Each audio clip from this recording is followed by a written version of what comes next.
guys, going to check out Wakanda Forever. Got my popcorn. Make sure you check out our episode upcoming. We're going to give you our reviews, give a little bit of movie talk, and we'll see you there.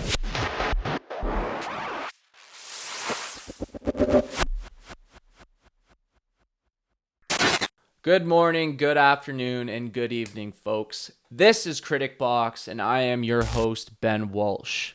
For our second episode, we are taking on a tumultuous task of reviewing arguably this year's biggest film, Black Panther: Wakanda Forever.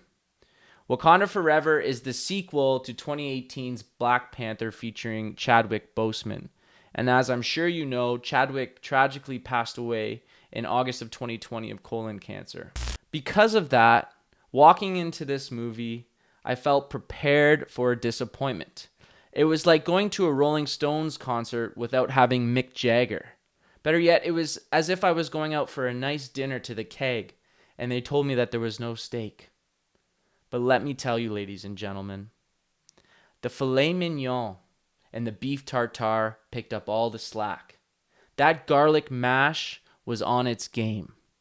Dare I say that you might have even forgotten that you were there for steak in the first place. But let's put that all aside for now, as I have not yet earned the right for you people, you fine people, to hold my opinion in high regard. So let's move on and see what the world's critics have to say about Black Panther: Wakanda Forever. Isaac Feldberg from Above the Line, top critic. So what he says: the underwater sequences intended to visualize the Tolakan, and the Tolakan is the tribe in this movie that butts head with Wakanda, and I'm just going to stay away from that so that I don't give too much away.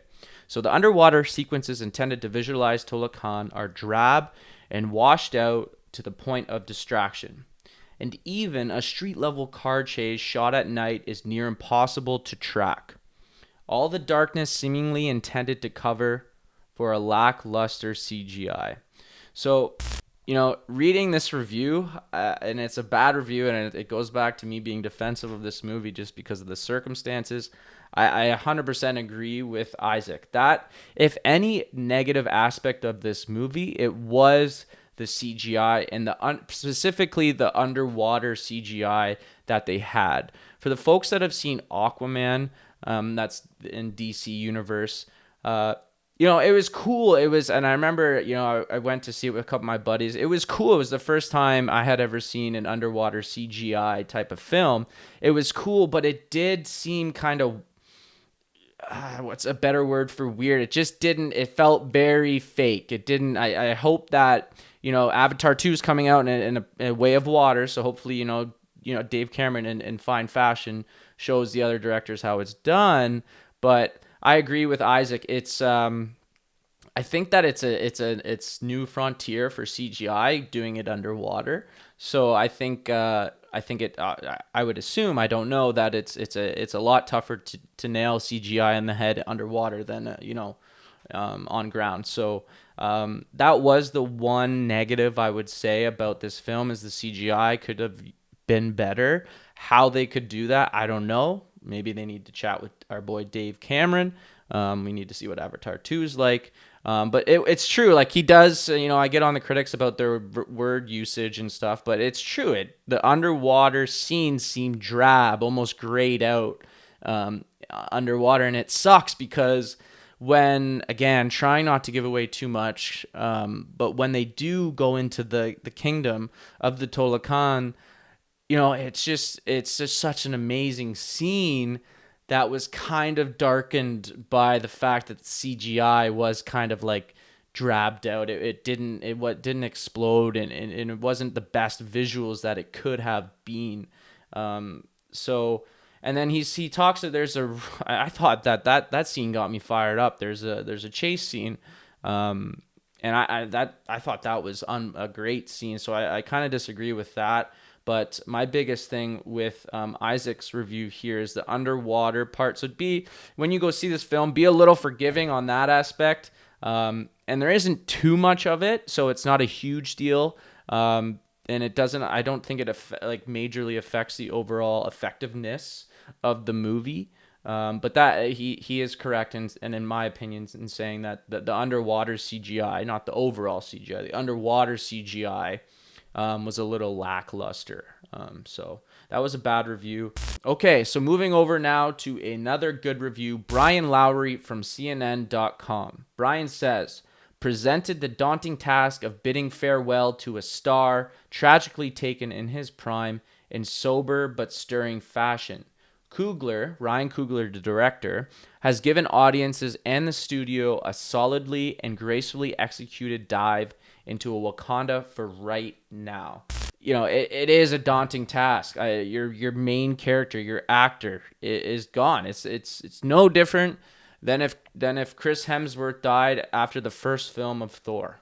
It's no different than any of the superheroes. Iron Man, you know, like it's just, I can't imagine, you know, aside from, you know, being his guy, being his main character, the actor that's portraying him.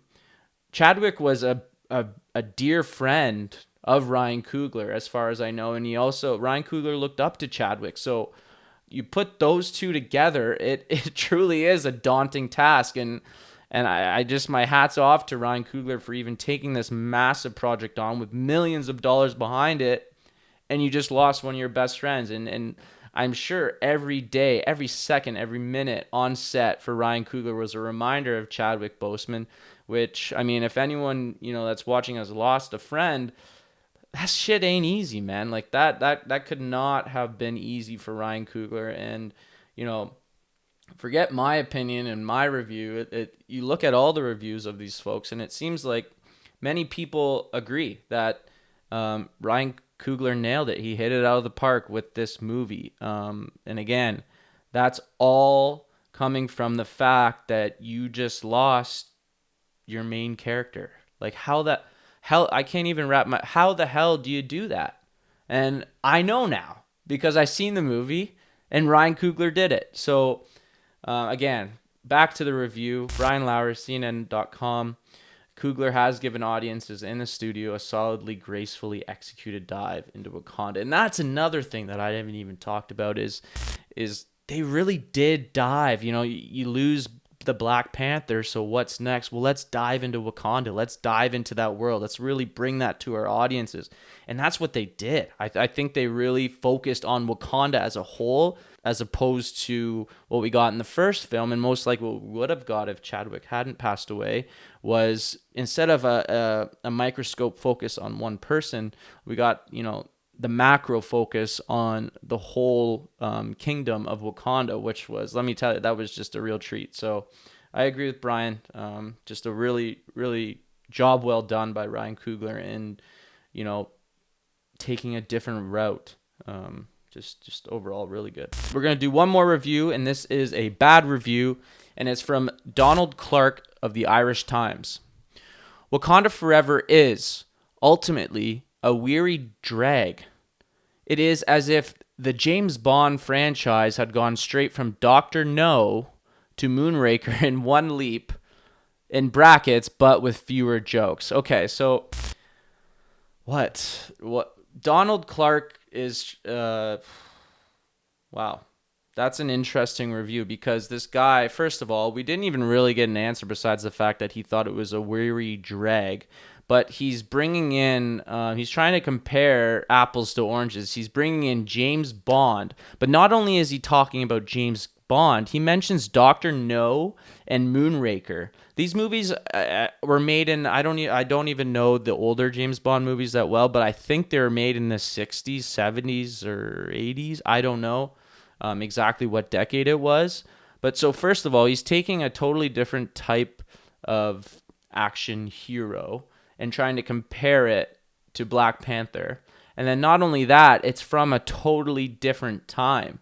And then, but with fewer jokes. Well, I mean, we're not here to watch a comedy. First of all, it's a superhero movie, and I know that Marvel is well known for throwing jokes into an action film, and they do it pretty well.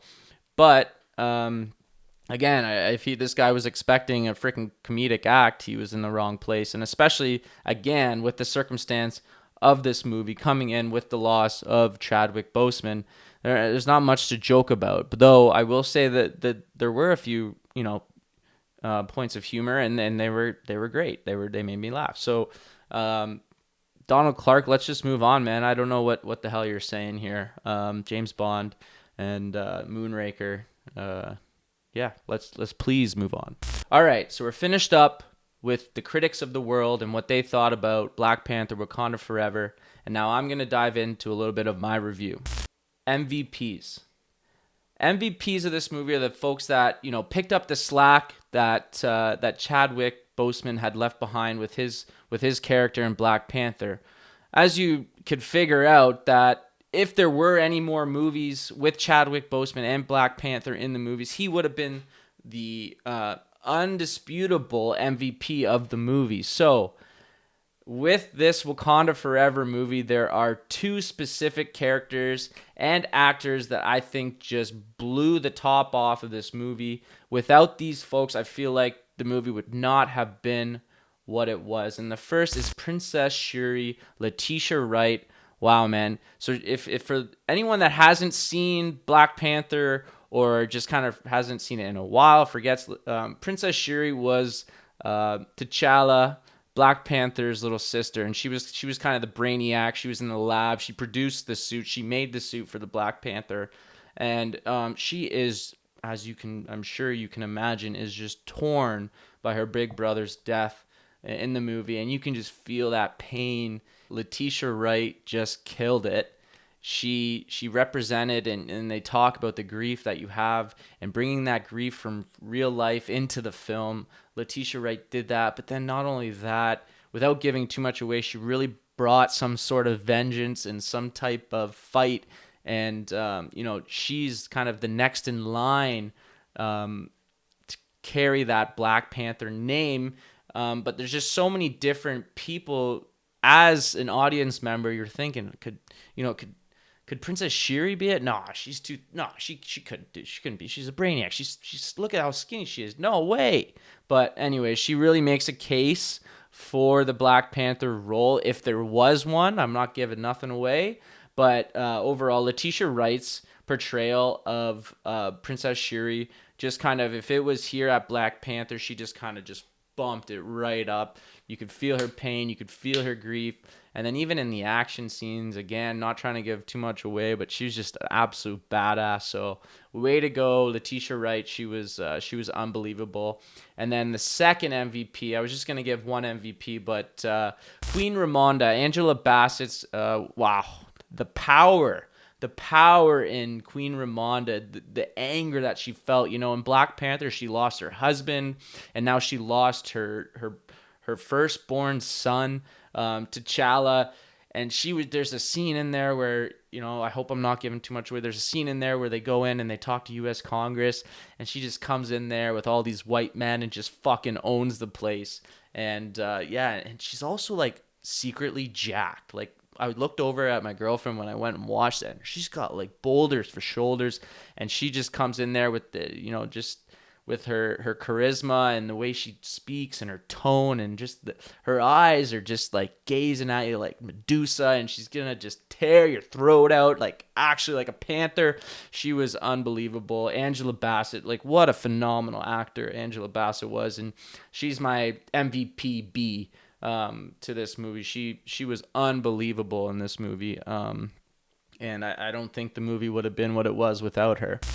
And then moving forward, the other thing that I want to touch upon was when I first saw this trailer, and if you've seen the trailer, they introduced these water people, and I'm thinking, more water people. We had Aquaman in the DC universe. You've seen the trailer for Avatar 2, and I know there's probably 5-7 more movies, big movies, that have water people or water villains in their movies. And I couldn't help but myself by thinking, like, here we go again. What the hell was Ryan Coogler thinking? We're already kind of behind the 8 ball with losing Chadwick and Black Panther.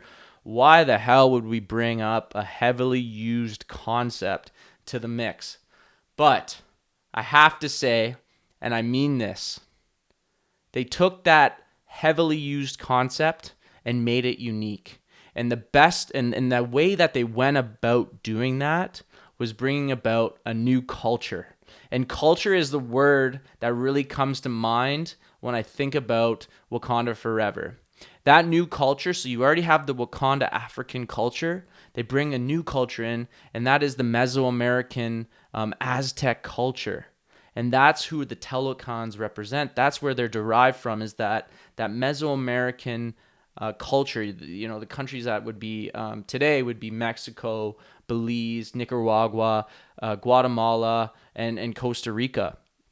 And they really dive into those cultures. I remember in the opening, when the Tolokans were first introduced into the film, I just had absolute goosebumps, from what they were wearing down to their demeanor and their speech. Everything was just boom. They just really, it just like was a splash of culture in your face, and sitting down there and watching the movie.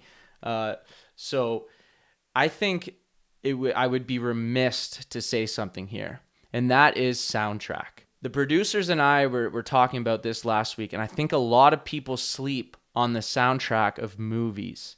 You know, you're sitting down and you're watching the movie, and of course the visuals are you're seeing with your eyes, and that is what a movie is. It's all visuals. But you know, you're watching a scene, and the man is holding his loved one and she's dying, and of course you're watching that, and it's upsetting. But I think what people lose sight of, literally, is the soundtrack. What is being said? What do you hear as you're seeing this scene develop? And arguably, I think some of the best movies in the world, some of the most beloved, especially action thriller type movies, are carried by an unreal soundtrack. So the guy on the soundtrack for Wakanda Forever is Ludwig Göransson, a Swede, and he actually was on the soundtrack, or is on the soundtrack for Mandalorian, and even better, he was on the soundtrack for Tenet by Christopher Nolan. And if you've seen Tenet, you know that the soundtrack was far out of there. Like it was pretty unbelievable. It was nuts. And this guy, again, I feel like he's a young Hans Zimmer, just coming into his own. He's starting to develop these crazy soundtracks that just don't add total value to these movies. And I think the biggest thing with this Ludwig guy is that he helps the audience get into the movie. He pushes you with sound into the movie, and you feel fully immersed. And what I was saying with the Tolokan and the Aztec culture, with the sounds and the instrumentals that he brings, you really feel these people. You feel this whole new presence into the film with these instrumentals. And you know, it's hard to do it any justice with me sitting here talking to you about it. You got to go listen. Even, you know, if you're not planning to see the movie anytime soon, you can go on Spotify or Apple Music and download the Wakanda Forever album. And I know maybe I take it too far, but I download the album just to listen to it again. And even just sitting there and listening to lots of bits of the movie, and just feeling there, sitting in your seat, you feel like you're actually there, and you're immersed in this absolute unknown culture. So I just have to say that the soundtrack of this movie was unbelievable. It just added so much value to the movie, and it honestly gave me chills. Some of the, and even when in the Wakandan scenes when they were fighting, they would have some tribal music, and it just the guy just, it was unbelievable, the sounds. And I was really paying attention to what I was listening and what I was feeling, but also how it tied into what I was seeing. And it was just unbelievable. I think it made the movie even better. So, you got my MVPs there, and then I would add that Ludwig is, the third MVP, Ludwig Göransson, that is the composer of the soundtrack. The guy's a beast. He nailed it. A young Hans Zimmer, if you will. He was great. Kind of sort of as a recap here, we all know the big task that Ryan Coogler had taken. He almost didn't take, that task of recreating or just making a sequel to Black Panther with the passing of his dear friend Chadwick Boseman. But just, he just brought it all together. He saw the gap, and he took all these different pieces to fill that gap. And again, that was just, I couldn't imagine being on set as Ryan Coogler, and even not only him, but the folks that worked with him in the past for Black Panther. Yeah, again, it just a pleasant surprise with this movie. Again, I said I was going in here thinking I was going to be disappointed, but I just absolutely blew my socks off. I would say that in terms of all the Marvel movies, it would be Thor Ragnarok and Black Panther, Wakanda Forever. If you take a look at those two in terms of, quality of a movie and were you on the edge of your seat? Were you laughing sometimes? Were you crying? It just brought everything together. And then, of course, where it might supersede and push itself to the top spot of all Marvel movies is the backstory, the human aspect of it, the real life aspect of losing not only a movie character, but the actor tied to that movie character, and such a prominent force in Hollywood that Chadwick Boseman was. I gotta come out and say that I think this was my favorite Marvel movie so far. And I just hope that they build off of this one because, man, just the pure genius behind it, and again, just that such a tall task to overcome. Again, losing your main guy, and just bring it and making it arguably even better. Just in all due respect to Black Panther and Chadwick Boseman, you almost there were points that you forgot that you were watching a Black Panther movie. That's just how good it was. So, again, highly recommend this movie. It's unique in many different ways, and you forget that you're missing a big piece to what the movie is really about. I mean, it's in the movie title. So, I just want to say for all my I know there's some Marvel people, well, probably a lot of Marvel people might be watching this, is what Marvel likes to do is the movie ends and they do the movie credits and then they have kind of a sneak peek scene. Stick around for that because, if you still weren't satisfied or you're still a little, dealing with your grief of T'Challa, just stick around for that one. Just one. Sometimes they have two. Just stick around for that one. You'll be pleasantly surprised with what they have, and you'll be kind of fired up and ready to go for the third installment of Black Panther. So that's it, folks, for me today. I hope you enjoyed my review. If you'd be so kind, please follow, subscribe, like the video, and we're going to keep pumping out content as the movies come. And be kind. Have a nice day. Cheers.